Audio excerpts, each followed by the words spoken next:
They laughed at my flood berm, so I scheduled it for demolition 3 days later. A storm rolled through and turned their laughter into $2 million worth of water damage. That's not me trying to be dramatic. That's literally how it happened.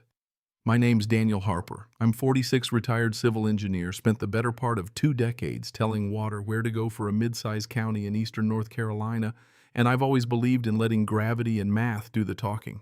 I'm not flashy. I drink black coffee. I like diesel engines. I own a truck that wakes the neighborhood when it starts.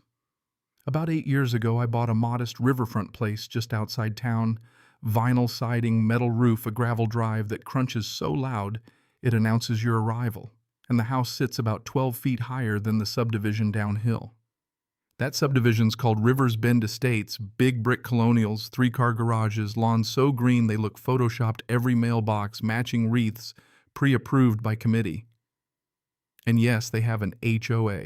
I don't live in the HOA. My property predates their development by decades, but water doesn't care about property lines or covenants or how polite your platform tennis team is. The first time I met the HOA president, Cheryl Whitman, she pulled up in a white Lexus and stepped out like she'd just walked off a real estate commercial. Tight smile eyes that don't laugh. "Mr. Harper," she said, looking at my gravel, my truck, my stack of lumber, "we're concerned about runoff from your property." I almost laughed. Then I'd been designing runoff mitigation longer than Rivers Bend had existed, but she wasn't entirely wrong. This area gets hammered every hurricane season. Slow-moving storms that sit and dump inches an hour. Before, the subdivision water used to spread out, soak and drain slow across pasture and woodland. They brought in grading, compacted soil roofs, driveways, a lot of impermeable stuff, and changed the hydrology of the whole slope. After the first big storm post-development, I noticed water backing up where the natural swale used to carry flow pipes, undersized velocity higher, a bottleneck forming at the top of their first row of homes. So I did what engineers do. I measured. I ran flow calculations, modeled peak discharge using updated rainfall intensity curves. You know, the stuff that makes other people's eyes glaze over. Confirmed what my gut already suspected if a major storm hit at the wrong angle. Rivers Bend would flood from the top down, not from the river. I built a berm 4 feet high, a reinforced concrete core with rebar every 16 inches tied into footings below, frost depth positioned precisely on a contour line to intercept and redirect a portion of upstream runoff into an older culvert system the county had installed. It protected my house and incidentally slowed and redistributed roughly 40% of peak stormwater that would otherwise slam into Rivers Bend. For 3 years it did its job and nobody cared. Then property values climbed, new board members came in, and suddenly my berm was an eyesore. I got the notice on a Tuesday, cream cardstock, laminated official seals stamped in blue ink, citing visual blight, an unapproved structure, potential alteration of historical drainage patterns. $1,000 a week in fines until removal. I read that card at my kitchen table and felt something shift in my chest. Not anger exactly, more like disbelief. They'd never asked what the structure did, never requested my drainage study, they just voted. At the HOA meeting, Cheryl stood up in the clubhouse with a laser pointer like she was defending a thesis. "We cannot allow unregulated structures that divert water flow," she said. I raised my hand and explained the difference between attenuation and diversion, that mine slowed peak discharge. A few heads turned. "Who did your independent review?" I asked. "A consultant," she said, which in HOA language translates to someone with a landscaping license and a conflict of interest. I offered my full hydrology report copies on hand. They declined. Vote 4-1 in favor of enforcement. Remove the berm or face escalating fines and legal action. I walked back to my truck hearing a neighbor mutter that my cheap wall wouldn't save me anyway, and I decided to do something petty but also painfully honest. I updated my models with the latest rainfall data, recalculated peak flows. Without the berm printed, the 67-page report attached a certified letter with a liability disclaimer. Owner assumes no responsibility for downstream water damage resulting from removal of upstream attenuation, and at the bottom, one simple sentence: demolition scheduled for Thursday 9 a.m. as requested. The next morning, Cheryl called the Lexus Polish gone from her voice. "Daniel, you're not seriously taking it down, are you?" she asked. I looked out the window at the berm, bearing a light drizzle doing what it always had. "You asked me to," I said. Pause. "We think you're bluffing," she said. I told her I don't bluff about water. Thursday came in gray and heavy, the kind of sky that smells like it's holding its breath. The excavator operator, Luis, a guy I'd worked with on county jobs, stepped out and looked at the berm and then at me. "You sure about this, Dan?" he asked. "Yep," I said, hands in my pockets. "They want it gone." By 9:15, the bucket bit into concrete. Each section came down with a hollow thud you feel in your ribs. Rebar snapped and twisted. 60 feet peeled away to satisfy their complaint about visual obstruction. I stood and watched, not smiling, not angry, just watching the thing I'd designed and poured get methodically dismantled. By noon, the contour was gone. The slope looked natural and clean, exactly what they wanted. The excavator shut down. Luis glanced at the sky. "Storm coming," he said. "I know," I said. That afternoon, the forecast tightened. Tropical storm Iris, wobbling offshore, shifted and stalled over our county. Rain projections jumped from 4 inches to 8 to 9. I pulled updated radar loops and ran quick back-of-the-envelope numbers with the berm gone. Peak discharge would hit Rivers Bend within 40 minutes of sustained heavy rainfall. I slept fine that night, call it cold, call it clinical. But I'd given them the data in writing. Folks are responsible for their votes. Friday started humid and too quiet. By noon, the outer bands began. By 5, the rain was relentless. By 8, it was pouring an inch an hour. I walked the lower edge of my yard with a flashlight and watched water start to form channels where the berm used to intercept it. At around 7, my phone buzzed. Mark Feldman, HOA, Vice President, voice tight. "We're seeing pooling near Alder Court." "Is that normal?" he asked. I told him it was beginning. Cheryl called, voice unpolished now. "Do you have any temporary sandbags staged?" I answered. "You voted to remove your mitigation structure. Quiet on the line." As the night fell, water accelerated down the slope. It wasn't a wall of water that's cinema. It was acceleration volume meeting slope with nothing to slow it.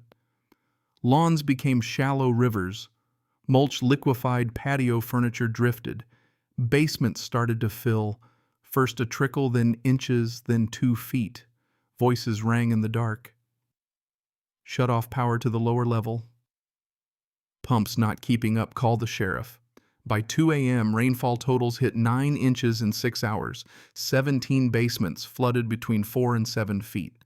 8 homes documented foundation cracking from hydrostatic pressure. By dawn, the neighborhood looked like it had been dunked.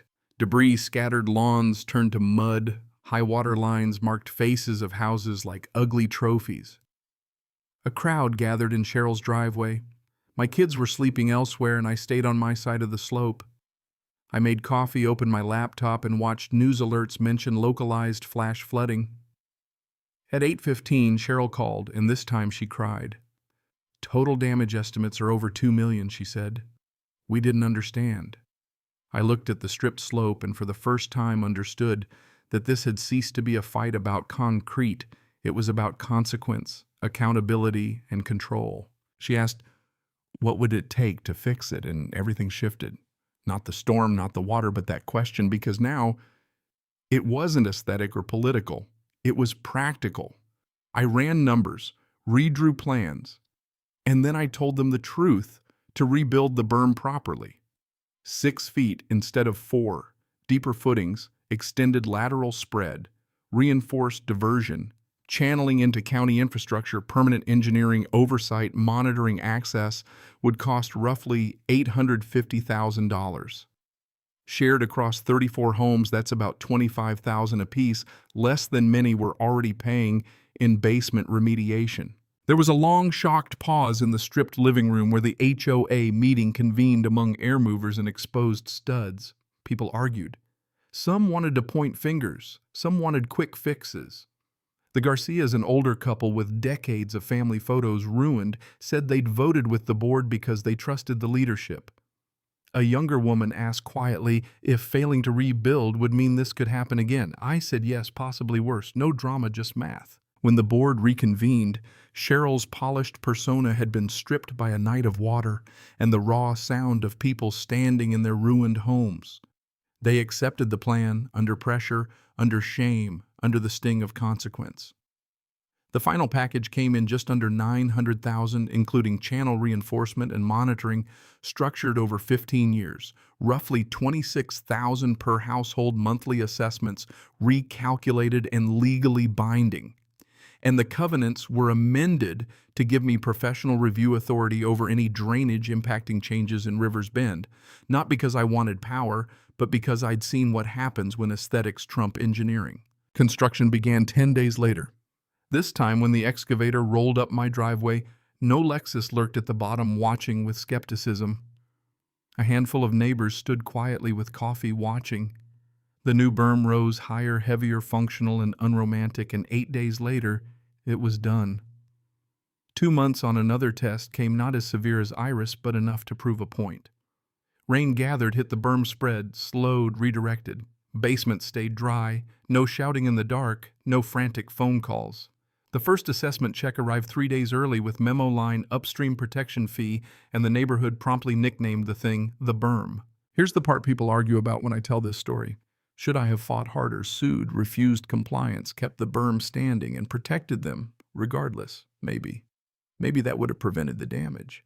But after decades of public infrastructure work, I learned something ugly and true. People don't value what they don't understand, and they won't pay for what they've never had to. I don't take pleasure in watching families tear out drywall or in seeing children lose keepsakes. I don't like being dismissed by committees that confuse curb appeal with hydraulic integrity. But sometimes the most expensive lesson is the only lesson that sticks. So what's the moral? Maybe it's this: infrastructure is boring until something fails. Governance is easy when things look pretty, and expensive when things get real, and accountability only becomes urgent when wallets ache. That realization landed on me the way a heavy rain lands suddenly, with a smell of wet drywall and crushed cardboard and the smoky, sad smell of ruined memories. It was a small, bitter education for them and a painful reminder for me that being right doesn't absolve you from acting wisely. Justice felt quiet and strange, not dramatic revenge, but a reckoning of consequences. Rivers Bend didn't get a cinematic comeuppance. They got a legal, structural one. They paid to fix what their vote had unmade, and they changed their rules so it wouldn't happen again. I got the authority to prevent future short-sighted grading and the relief of seeing basements stay dry the next time the skies opened. If that sounds satisfying, well, it is. Not because I gloated, but because the math worked and the people I care about, neighbors, real folks, didn't have to suffer twice. So I want to ask you, if you were me, would you have left the berm standing no matter what, fought the fines, and taken it to court? Or would you have done exactly what I did, handed them the data, stepped back, and let reality make the argument? Was this justice, stubborn pride, or something in between? Drop your take in the comments. Tell me where you land. Tell me about your HOA horror stories, or a time when somebody valued looks over safety. Because at the end of the day, this wasn't about revenge, it was about water. And water, like truth, always finds a way to show up. Cảm ơn các bạn đã xem video. Cảm ơn các bạn đã xem video.